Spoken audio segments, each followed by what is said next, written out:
I think it's a really good division, and I think it's going to be, again, as you said, and your point's 100% right. That becomes speculative, so I can only give you my sense because you never know what happens. Injuries, teams gets off to a bad start, and it snowballs. You never know with these kinds of things. Let's start with what has been kind of the newsy thing around here, and that is Jauan Jennings. It's a little bit of a multifaceted question, I guess, if you will, because maybe reboot the question in terms of what you think his importance is to what the 49ers do. But I also wonder what your experience has been in watching players who've kind of missed most of camp and they don't really get there until right before week one.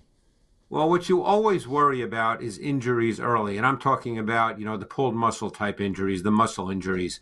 I don't know how much based on his week of practice. I don't know how many snaps that Kyle Shanahan will play him. We don't know the answer to that. I guess that would depend on this week of practice. But, clearly those are the things you worry about. We've seen very often over the years, I certainly don't have a percentage, but we've seen over the years that guys who miss a lot of training camp end up getting muscle injuries. And hopefully if he does, it's not serious. But he's an important player. We've talked about this. This is a pass game that works very well with high volume between the numbers. He's big, he's physical, he's competitive, he catches the ball well. I mean, with what they ask of their pass game and what the foundation is of their pass game, he's an important piece. And especially when you think about their personnel groupings and what they like to do, they don't play with 11 personnel a lot with 3 wide receivers. So when you think about Pearsall and Jennings and a run game, are they 2 of the better blocking wide receivers as far as a tandem goes? Well, Jennings, we know for sure because he's done it. Pearsall, he'll give effort. Obviously, I haven't studied him as a run blocker, so I can't speak to that. But with all the reduced splits, meaning that the wide receivers line up closer to the formation more often than with a lot of other teams, because the wide receivers are very important as blockers in the 49ers run game. We know Jennings can do that. He's shown that he can do that, and he just has a physical, competitive nature. He's a swagger kind of player, so he's important in that regard as well. Greg, while we're on the wide receiver topic, it is expected that both Marquez Valdez-Scantling, who's now on the active roster, and Russell Gage, who's been away from the game for a couple of years, is going to be elevated from the practice squad and be available in these games. What do you expect from those guys? And I know they're vets, but how easy is it to kind of pick up Shanahan's system this quickly? Not easy. So I don't know, it would probably be the kind of thing where if they do get meaningful snaps, they won't be asked to run a lot of different routes with a lot of different splits, because this offense takes time to really learn and assimilate really the way Kyle likes it done. So I don't know, number one, how many snaps they would play. And number two, I'm sure they would not be asked to do things that require a lot of learning because they just don't have time. As I understand it, Christian McCaffrey is totally healthy, correct? That's what they're saying, yes. Yeah, I mean, I would imagine he'll be a major foundation, a major focus of what they try to get done. And, guys, they're playing a really good defense and a really good defensive coordinator in Mike McDonald. So, this is not an easy assignment for them. And this game is on the road. This is a really tough week one matchup. McDonald is really good. They've added pieces. They've got young players who probably are ascending, like a Byron Murphy, the D tackle. I'm really curious how they deploy Eminwari, the safety they drafted from South Carolina, who I took a quick peek at their preseason. They were playing a lot of what I call big nickel, where he was essentially playing like a slot corner at times, but also, depending on the offensive formation, closer to the line of scrimmage. Almost the way he initially used Kyle Hamilton when he was in Baltimore. And Eminwari, to me, is kind of a similar style player. When you look at the matchup then with what Kyle likes to do, and we mentioned it already with a lot of usage of use check at the fullback and some 2 tight end sets as well, how does the Niners' offensive approach match up against the Seattle defense that's going to be hell-bent on stopping the run? Yeah, I mean, it's a tough matchup, but I think one of the things Kyle has always done really well, and maybe this is a game where you see some of it, because the second-year linebacker, Knight, for Seattle, he's only a second-year player. one thing Kyle has done throughout his career, depending on games, depending on matchups, is players who have a run and a pass responsibility, and linebackers are the obvious ones. He's very good at putting them in conflict. And it wouldn't surprise me if Knight is a player that they go after just because he became a starter as a rookie last year, midway through the season. He hasn't seen a lot of these kinds of things. So I'd be curious if that's one player he might try to go after with the play action element, put him in some conflict, make him have to see some things and then react quickly. But this is a good defense. It's a tough matchup. I think they'll try to, they always use a lot of motion, a lot of pre-snap movement. I think that's foundational to what they do. And one thing about Kyle, he's always been like this, and this is probably in today's football, going back to college now and filtering into the NFL, he's old school in this sense, and his dad was like this, that he tries to see things in the first quarter that then he can use in the third and fourth quarter. In other words, he's not just calling individual plays that he hopes that they work. Obviously, you always hope plays work to a certain extent in whatever your plan is, but he does things to see how a defense reacts early so he can bank them and then come back and play off that as the game progresses. What specifically you think are the real strengths of this Seahawks defense and where maybe they might have kind of an X's and O edge in this matchup?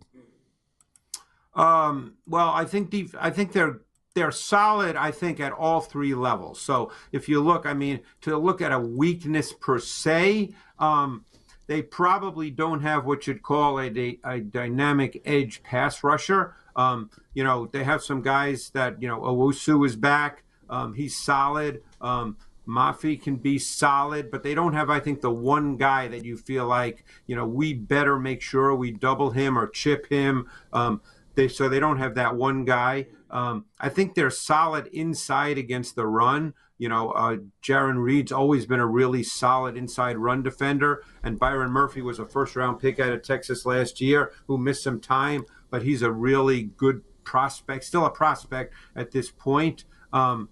So I don't know if there's a weakness that you say you have to go after a particular guy.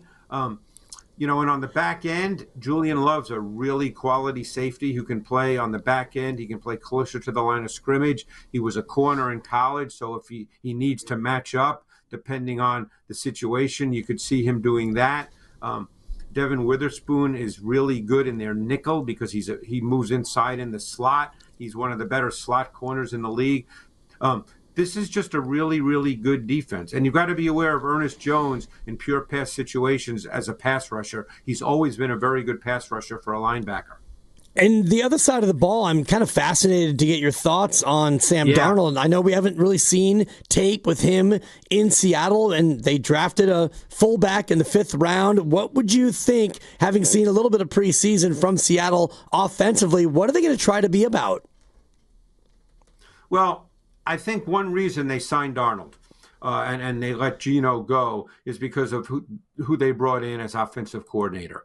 Because what they did is they had a clear vision. They brought in Clint Kubiak as the offensive coordinator, and he is a big believer in putting the quarterback under center and the play-action pass game, what I call the conventional play-action pass game, where the quarterback's under center. Darnold in Minnesota had the second most under-center play-action dropbacks of any quarterback in the league other than Jared Goff, and he was really good in the conventional play-action pass game. And that's the way they see their offense. They see it as the starting point, as the zone run game, a lot of what we call mid-zone to outside zone, and then the play-action pass game working off that.